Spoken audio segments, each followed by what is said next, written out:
আপনার জন্ম যদি ১৯৮৭ সালের আগে হয় সেক্ষেত্রে আপনাকে কী কী কাগজপত্র জমা দিতে হবে। দ্বিতীয়ত, আপনার জন্ম যদি ১৯৮৭ সাল থেকে নিয়ে ২০০২ এর মধ্যে হয় তাহলে আপনাকে কী কী কাগজপত্র জমা দিতে হবে। তৃতীয়ত, আপনার জন্ম যদি ২০০২ সালের পরে হয় তাহলে আপনাকে কী কী কাগজপত্র জমা দিতে হবে।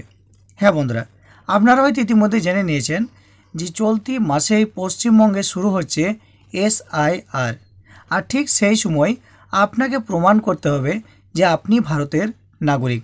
সেক্ষেত্রে নির্বাচন কমিশনের পক্ষ থেকে জন্ম সাল অনুযায়ী এখানে কাগজপত্র চাওয়া হয়েছে। সেক্ষেত্রে আপনি যে সালে জন্মগ্রহণ করেছেন সেই সাল অনুযায়ী আপনাকে কী কী কাগজপত্র জমা দিতে হবে। তো বন্ধুরা, আপনি যদি সেই বিষয়ে বিস্তারিত তথ্য জানতে চান তাহলে অবশ্যই ভিডিওটি শেষ পর্যন্ত দেখবেন, এবং যারা চ্যানেলে প্রথম রয়েছেন তারা অবশ্যই চ্যানেলটিকে সাবস্ক্রাইব করে পাশের বেল আইকনটি অন করে দেবেন। তো প্রথমেই বলে রাখি, এখানে দেখুন আপনারা একটা ফর্ম দেখতে পাচ্ছেন। এই ফর্মটা কিন্তু প্রথমে আপনাকে কিন্তু পূরণ করতে হবে। এই ফর্মটি পূরণ করার পর এই ফর্মের সাথে বেশ কিছু কাগজপত্র আপনাকে জমা দিতে হবে আপনার জন্ম সাল অনুযায়ী। তো প্রথমত এই যে ফর্ম দেখছেন, এই ফর্মটা আপনারা কিভাবে পূরণ করবেন বন্ধুরা, সেই নিয়ে আমার চ্যানেলে ইতিমধ্যে ভিডিও আছে, আপনি কিন্তু সেটা দেখে নিতে পারেন। এবার আপনাকে বলে রাখি যে আপনাকে কি কি কাগজপত্র জমা দিতে হবে। সেক্ষেত্রে নির্বাচন কমিশনের পক্ষ থেকে এখানে দেখুন পরিষ্কার বলা হয়েছে যে আপনার জন্ম যদি ১/৭/১৯৮৭ সালের আগে হয় সেক্ষেত্রে দেখুন নির্বাচন কমিশন পরিষ্কার বলেছে যে আপনাকে কি কাগজ জমা দিতে হবে। এখানে দেখুন বলা হয়েছে যে provide any document for self, অর্থাৎ নিজের জন্য যে কোনো একটি ডকুমেন্ট দিতে হবে from the list given below, অর্থাৎ নিচে কিন্তু 11টি ডকুমেন্টের একটি লিস্ট দেওয়া আছে। আপনাদেরকে সেই লিস্ট একবার দেখাচ্ছি।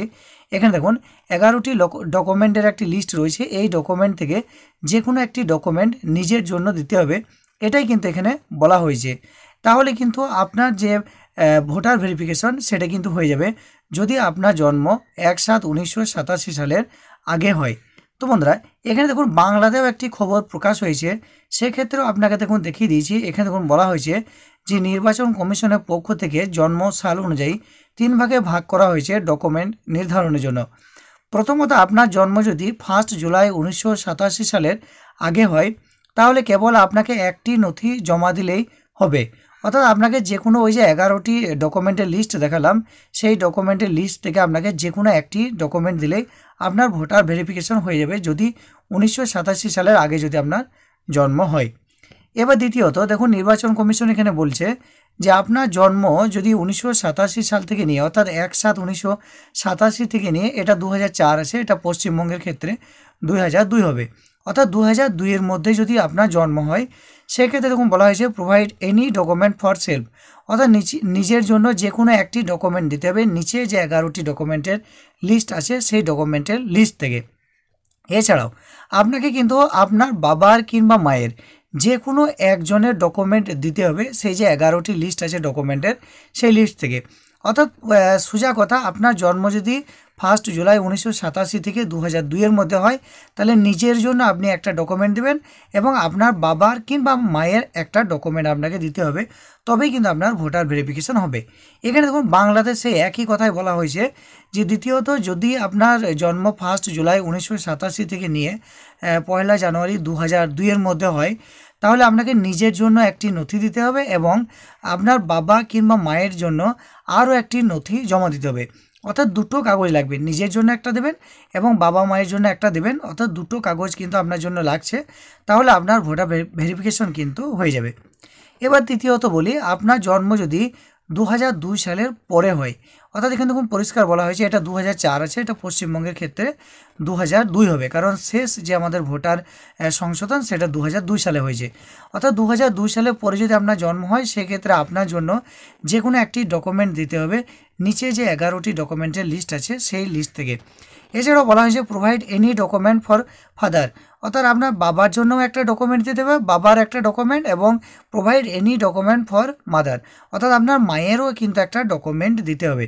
অর্থাৎ 2002 সালের পরে যদি জন্ম হয় আপনাকে 3টে কাগজ দিতে হবে, আপনার দিতে হবে, আপনার বাবার দিতে হবে এবং আপনার মায়ের 3 জনের আপনার কাগজ দিতে হবে, তবেই কিন্তু ভোটার ভেরিফিকেশন আপনার হবে। এখানে দেখুন বাংলাদেশে একই কথা বলা হয়েছে, যদি আপনার জন্ম 1 জুলাই 2002 সালের পরে হয় তাহলে আপনার নিজের জন্য একটি নথি লাগবে, আর আপনার বাবার এবং আপনার মায়ের উভয়ের একটি করে নথি লাগবে। অর্থাৎ আপনাকে কিন্তু 3টি কাগজ দিতে হবে। আর যদি আপনার 2002 সালের আগে জন্ম হয়, অর্থাৎ 1987 থেকে 2002 এর মধ্যে, তাহলে 2টো কাগজ দিতে হবে। আপনার নিজের জন্য একটা দিতে হবে, আর আপনার বাবার কিংবা আপনার মায়ের যে কোনো একজনের একটা কাগজ দিতে হবে। আর আপনার যদি 1987 সালের আগে জন্ম হয় তাহলে আপনি নিজের জন্য যে কোনো একটি কাগজ দিয়ে দেবেন, কিংবা 2002 সালে যাদের ভোটার লিস্টে নাম থাকবে তাদের কোনো কাগজ লাগবে না, শুধুমাত্র সেই ভোটার লিস্টের যে প্রিন্ট আউট সেটা বার করে জমা দিলেই হয়ে যাবে। এবার দেখুন নিচে 11টা ডকুমেন্টের লিস্ট দেওয়া হয়েছে, আপনি এখানটা স্ক্রিনশট করে নিতে পারেন কী কী ডকুমেন্ট রয়েছে। এই ডকুমেন্টের মধ্যে যে কোনো একটি ডকুমেন্ট আপনি নিজের জন্য, আপনার বাবার জন্য, মায়ের জন্য যে কোনো একটি ডকুমেন্ট এখান থেকে দিলেই হবে। তো বন্ধুরা অবশ্যই ভিডিওটি যারা শেষ পর্যন্ত দেখলেন অসংখ্য ধন্যবাদ আপনাদেরকে।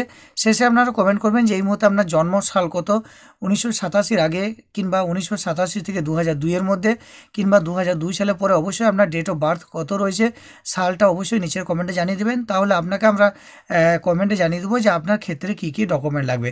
অবশ্যই আপনি আপনার জন্ম সাল কত রয়েছে নিচের কমেন্টে আপনারা জানিয়ে দেবেন। তো বন্ধুরা আশা করি বুঝতে পেরেছেন, ভিডিওটি ভালো লাগবে। ভিডিওটি থেকে আপনি যদি কিছুটা হলেও উপকৃত হন তাহলে অবশ্যই ভিডিও নিচে একটি লাইক করে ভিডিওটি জনস্বার্থে সকলের মধ্যে শেয়ার করে দেবেন। আজকে এই পর্যন্ত, দেখা হচ্ছে টেক ইন্ডিয়া ইউটিউব চ্যানেলের পরবর্তী কোনো ভিডিওতে। ততক্ষণ পর্যন্ত ভালো থাকবেন, সুস্থ থাকবেন এবং টেক ইন্ডিয়া ইউটিউব চ্যানেলের সঙ্গে থাকবেন।